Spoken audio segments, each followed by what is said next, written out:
নমস্কাৰ মই মোৰ সকলো জ্যোতি সুন্দৰাগী মোৰ ফালৰ পৰা সম্ভাষণ জনাইছোঁ। মই আজি আপোনালোকৰ লগত এটা বিশেষ বিষয়ৰ ওপৰত আলোচনা কৰিম। সেইটো হ'ল লাভ এফেয়াৰ্ছ অৰ্থাৎ প্ৰেম বিবাহ। গতিকে আৰু কেতিয়া হয় প্ৰেম, কেতিয়া জাতক বা জাতিকা যুৱক যুৱতী কেতিয়া প্ৰেমত পৰে আৰু বিবাহত পৰিণত হয় এই প্ৰেম। মুখ্য কথা হ'ল যে আমি সাধাৰণতে এই বিষয়বস্তুটো পঞ্চম স্থানৰ পৰাই বেছিকৈ চাওঁ।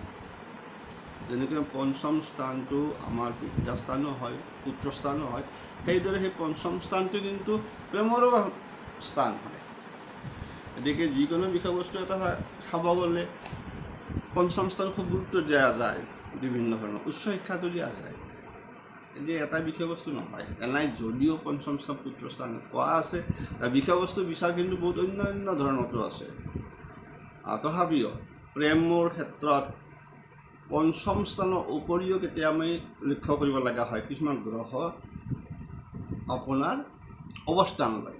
আজি আপোনালোকে গম পাব, কিছু কেতিয়াবা বহুতো প্ৰশ্ন আহি যায়। ইণ্টাৰেষ্টিং কথা মোক সোধে, যদি আপোনাৰ কেতিয়াবা কি কয় শুক্ৰ মংগল যোগ, কিছুমানে কয় অমুক তমুক,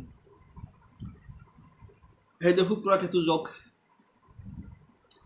থাকিলে মানুহ সাধাৰণতে ভাবে কেতু যোগেই আছে। ঠিক এনেকুৱা কথা কিছুমান থাকে, দেখাত কিন্তু আপোনাৰ সেই বেলেগ ছাইডত আছে, কিন্তু আনফালে সেইটো আৰু আন এটা বিষয়ৰ ওপৰতো কিন্তু কৈ আছে। সেইটো হ'ল জ্যোতিষৰ পাক চক্ৰ। গতিকে যিকোনো বিষয়বস্তু সেনেকুৱা। সাধাৰণতে ধৰক কি কোৱা হৈছে যে প্ৰেমৰ ক্ষেত্ৰত কি হয় যে প্ৰেমৰ সম্পৰ্কৰ কথা ক'ব গ'লে আমি প্ৰথম জানিব লাগিব যে ইয়াৰ মুখ্য কাৰক গ্ৰহ কোন। আচলতে কাৰক গ্ৰহটো জানিব লাগিব, এনেই আপোনাৰ নহ'ব ন। গতিকে প্ৰেমৰ কাৰক গ্ৰহ কোন হয়, আৰু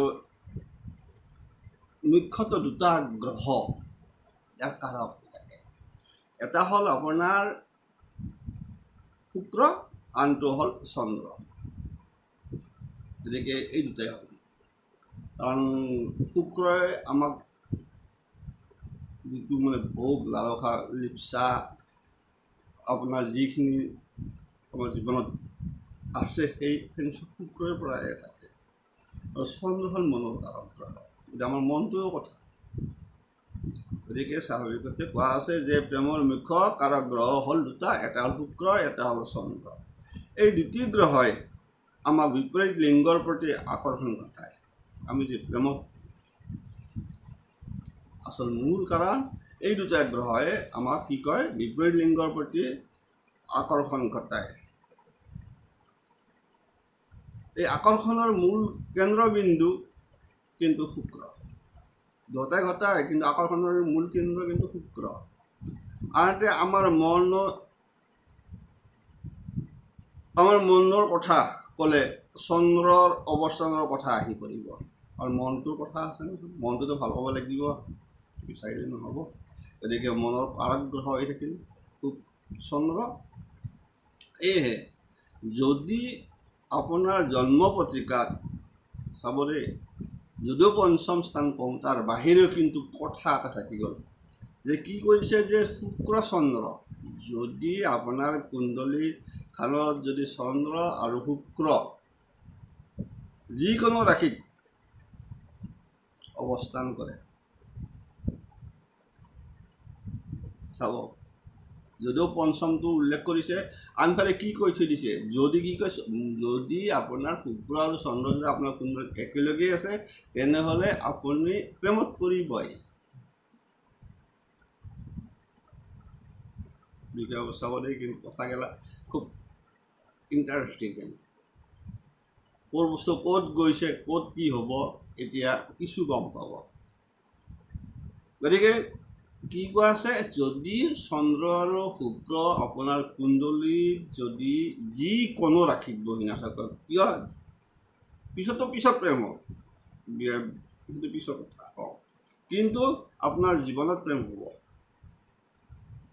আনহাতে যদি শুক্ৰ আৰু মংগল একেলগে থাকে, এই শুক্ৰ মংগলৰ কথা কিছুমান লোকে বুজি ল'ব লাগিব।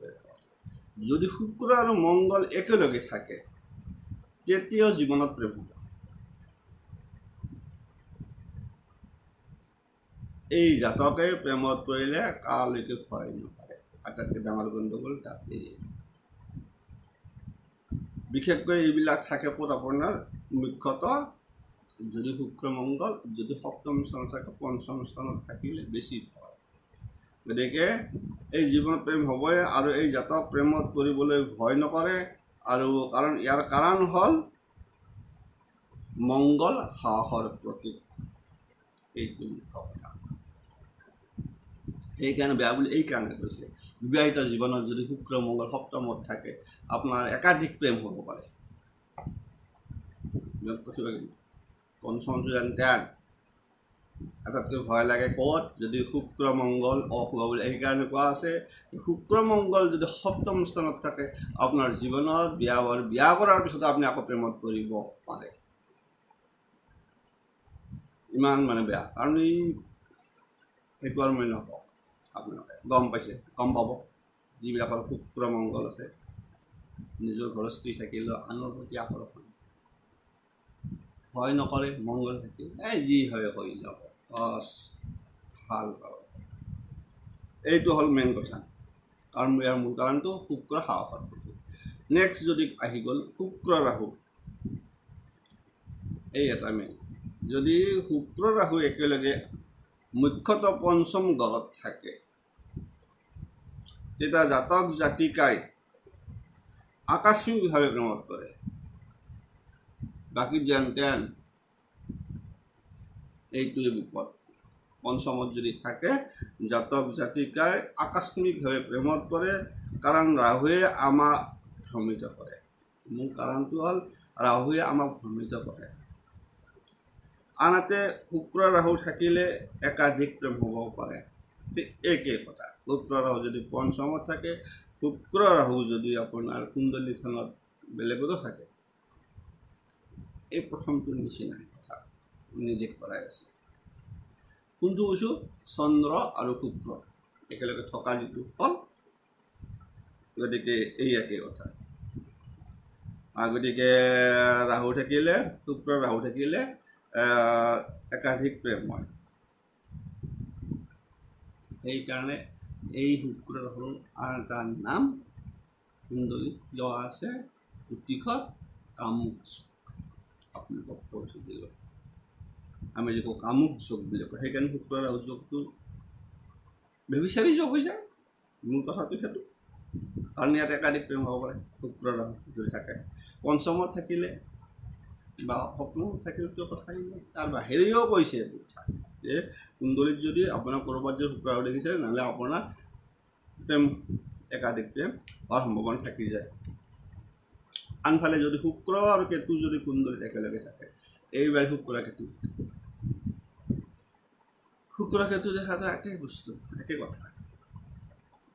কিন্তু পাৰ্থক্য হ'ল কি, যেনেকৈ শুক্ৰ মংগলৰ ক্ষেত্ৰত আকৌ ভয় নকৰে, শুক্ৰ ৰাহুৰ ক্ষেত্ৰতো লাজ নকৰে, নিৰ্লজ্জ হৈ যায়। প্ৰেমৰ ক্ষেত্ৰত কথা আহি পৰে। কিন্তু শুক্ৰ কেতুৰ ক্ষেত্ৰত কিন্তু প্ৰেম হ'ব গুপ্তভাৱে। যদি আপোনাৰ পঞ্চমত যদি থাকে অথবা সপ্তমত যদি থাকে বিশেষকৈ। কিন্তু কথা হ'ল এই সফলতা পোৱাৰ ক্ষেত্ৰত সন্দেহ থাকি যায়। এই প্ৰেম বিবাহত পৰিণত নহ'বও পাৰে। আনহাতে আৰু কোৱা আছে যে পঞ্চম স্থানত শুক্ৰ কেতু থাকি সপ্তম পতিৰ লগত, তাতো কোৱা আছে নহ'বও পাৰে, হয়। আৰু কেতিয়া হ'ব, যে যদি পঞ্চম স্থানত শুক্ৰ কেতু থাকে, মই যে আগতে কৈছোঁ পঞ্চম স্থানত শুক্ৰ কেতু থাকি সপ্তম পতিৰ লগত যদি সম্পৰ্ক কৰে, এনেকৈ নহওক দৃষ্টিগতভাৱে হওক, হয়তো একেলগে থাকিব, তেতিয়া কি হয়, জাতক জাতিকাই গোপনে বিবাহ কৰায়। ঘৰৰ পৰা পলাই পেলাই যি বিয়া কৰা এইটো শুক্ৰ কেতু পৰিয়ালে ভাবিবই নোৱাৰে যে মোৰ ছোৱালী এনেকুৱা কৰিব মোৰ ল'ৰাই এনেকুৱা কৰিব কেতিয়া কৰিব সাহস পায় গুপ্তভাৱে এইটোৱে য'ত শুক্ৰ কেতু থাকে যদি পঞ্চমত হয় অথবা সপ্তমত পঞ্চমতো মেইন কথা ক'লোঁ আৰু সপ্তমত থাকিলে একে আৰু অথবা যদি পঞ্চমত থাকি ফালে সপ্তম পতিৰ লগত যদি সম্পৰ্কিত হয় তেনেহ'লে সেই জাতক জাতিকাই গোপনে কোনোবা মন্দিৰতে হওক বা কোনোবা সেনেকুৱা স্থানত পৰ্বটো হওক গোপনে বিবাহ কৰে তাৰমানে আৰু এটা কথা কৈছোঁ যদি চন্দ্ৰ আৰু ৰাহু একেলগে থাকে আমিতো গ্ৰহণযোগে কওঁ নাই স্বাভাৱিক বিচাৰত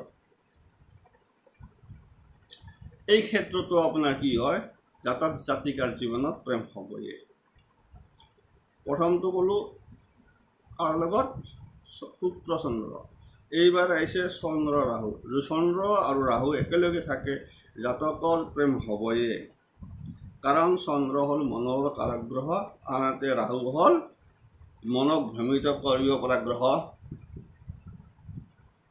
গতিকে যাৰ ফলত জাতক জাতিকাই কেতিয়াই প্ৰেমৰ জালত সোমাই গ'ল নিজে ক'ব নোৱাৰে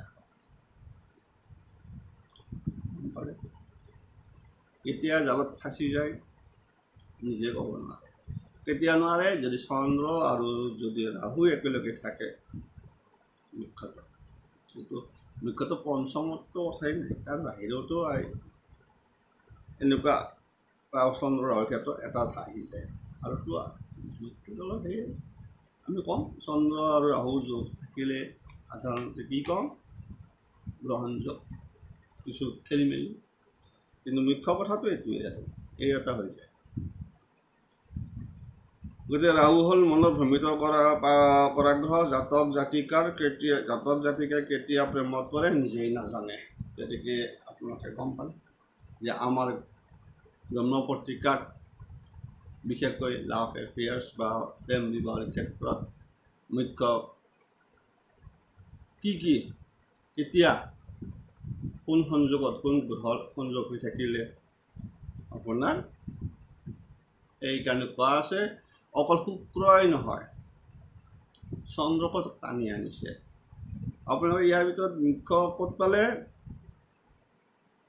প্ৰায় শুক্ৰ থাকিয়ে গ'ল চাই যদি প্ৰত্যেকতে থাকি গ'ল শুক্ৰ আছেয়ে প্ৰথমটোত ক'লোঁ শুক্ৰ চন্দ্ৰ নেক্সটত ক'লোঁ শুক্ৰ মংগল তৃতীয়ত ক'লোঁ শুক্ৰ ৰাহু নেক্সটটো শুক্ৰ কেতু নেক্সট তাৰপিছত সেইটো এটাই আহি গ'ল চন্দ্ৰ ৰাহু যদি চন্দ্ৰৰ লগত দুটা সম্পৰ্ক থাকিলে শুক্ৰৰ লগত থাকিলে চন্দ্ৰ ৰাহুৰ লগত থাকিলে আমাৰ সাধাৰণতে লাভ এফেয়াৰ্ছ প্ৰেম হয় প্ৰেমত কৰি বিয়া বুজিছোঁ চাই ল'ব যিসকলে প্ৰেম খেলি আছে হয়নে নহয় প্ৰেমত যিবিলাক জাতক জাতিকা যুৱক যুৱতী কৰি আছে আপোনালোকৰ কুণ্ডলীখন চাবচোন সঁচাই নাই মিছাই কৰি আছে এষ্ট্ৰলজি ময়ো কৰি আছোঁ আমাৰ জ্যোতিষশাস্ত্ৰটো এইবিলাকে নিজে কৰি থৈ দিছে প্ৰেম বিবাহৰ ক্ষেত্ৰত আজিলৈ ইমানে সকলোৱে ভালে থাকক কুশলে থাকক তাকে কামনা কৰিলোঁ যিসকলে প্ৰেম খেলি আছে বিবাহত পৰিণত হওক বিবাহ কৰাম বুলিয়েতো প্ৰেম খেলি আছে